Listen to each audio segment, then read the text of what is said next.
Hello students, आज हम discuss कर रहे हैं हमारी एक नई यूनिट कंप्यूटर ग्राफिक्स की 3D ट्रांसफॉर्मेशन।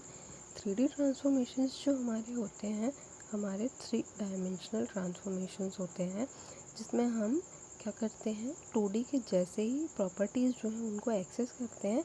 बस 2D में हमारी 2 एक्सेस होती थी एक्स और वाई के टर्म्स में, 3D में हमारी 3 एक्सेस होंगी एक्स वाई एंड जेड के टर्म्स में। ये वहाँ पे विड्थ होती थी और लेंथ होती थी। यहाँ पर विड्थ, लेंथ और एक नया फैक्टर जो है हाइट, वो भी इंक्लूड हो जाएगा हमारे ऑब्जेक्ट्स में। तो 3D ट्रांसलेशन की भी जो प्रॉपर्टीज़ हैं वो सिमिलर ही हैं हमारे 2D ट्रांसफॉर्मेशन की प्रॉपर्टीज़ के जैसे। हमारी क्या प्रॉपर्टीज़ थी 2D में भी? Translation, rotation and scaling. तो यहाँ पे 3D में भी हम ये तीनों प्रॉपर्टीज़ ही डिस्कस करने वाले हैं, ट्रांसलेशन, रोटेशन एंड स्केलिंग। तो स्टार्ट करते हैं हम ट्रांसलेशन ट्रांसफॉर्मेशन से। ट्रांसलेशन ट्रांसफॉर्मेशन में क्या होता है कि हम ट्रांसलेशन डिस्टेंस जो है वो ऐड कर देते हैं हमारे एक्चुअल ऑब्जेक्ट में, जिससे वो ट्रांसलेट हो जाता है एक नई पोजीशन पे विथ उसके जो न्यू कोऑर्डिनेट्स हैं उनके साथ। अब यहाँ पे हम क्या कर रहे हैं, एक थर्ड डायमेंशन का भी यूज़ कर रहे हैं।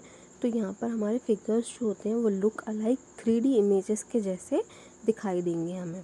तो यहाँ पे हमारी ट्रांसलेशन डिस्टेंसेस क्या हो सकती हैं? एक्स के लिए हो सकती है हमारी TX, वाई के लिए हो सकती है हमारी TY एंड जेड के लिए हो सकती है हमारी TZ।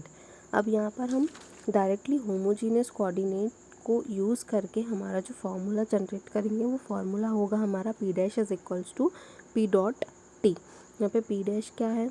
P डैश है हमारा एक्स जेड, वाई डैश और जेड डैश, और P जो है वो हमारा एक्स वाई एंड जेड, और T जो है वो है हमारा TX, TY एंड TZ। और इन दोनों को मल्टीप्लाई करके हम क्या निकाल सकते हैं, हम P डैश को फाइंड आउट कर सकते हैं। तो ये है हमारा ट्रांसलेशन ट्रांसफॉर्मेशन, जिसमें हम क्या कर रहे हैं, पॉइंट को ट्रांसलेट कर रहे हैं किसी नई पोजीशन पे।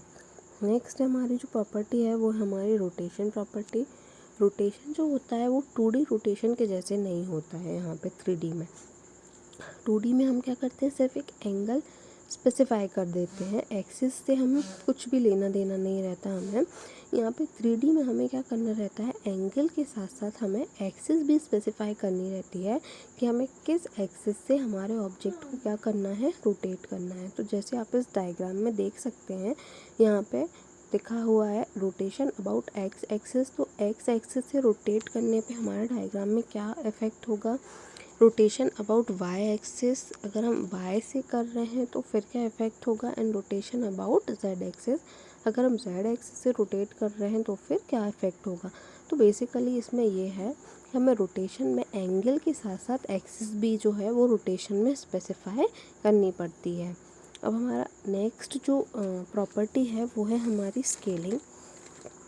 स्केलिंग में हम क्या करते हैं, स्केलिंग जो होती है वो हमारे 2D स्केलिंग के जैसी ही है। इसमें भी या तो हम हमारे ऑब्जेक्ट के साइज़ को इंक्रीज़ करेंगे, नहीं तो हम अपने ऑब्जेक्ट के साइज़ को क्या करेंगे, डिक्रीज़ करेंगे।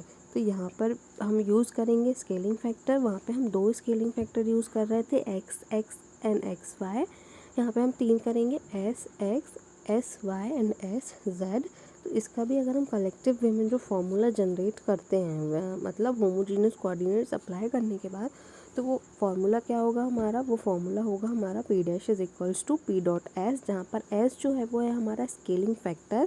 P डैश जो है उसमें आएंगे X, X dash, Y dash and Z dash. P में आएंगे हमारे एक्स, वाई एंड जेड, जो कि हमारे क्या हैं, प्रीवियस कोऑर्डिनेट्स हैं ऑब्जेक्ट के। और S में आएंगे हमारे S X, X Y and S Z, जो कि हमारे क्या हैं, स्केलिंग फैक्टर्स हैं हमारे डायग्राम को, जिन्होंने क्या किया है, स्केल किया है जिन फैक्टर्स ने। तो ये इसमें हम क्या करेंगे, मल्टीप्लाई करेंगे P डॉट एस का, तो हमें क्या डिफ़ाइन होगा, हम P डैश को इससे डिफ़ाइन कर सकते हैं। तो ये जो 3 प्रॉपर्टीज़ थी वो हमारी 3D की सबसे बेसिक प्रॉपर्टीज़ थी, जिसको हम बोलेंगे ट्रांसलेशन, रोटेशन एंड स्केलिंग, जो कि कलेक्टिव वे में क्या कहलाते हैं, 3D ट्रांसफॉर्मेशन। Thank you.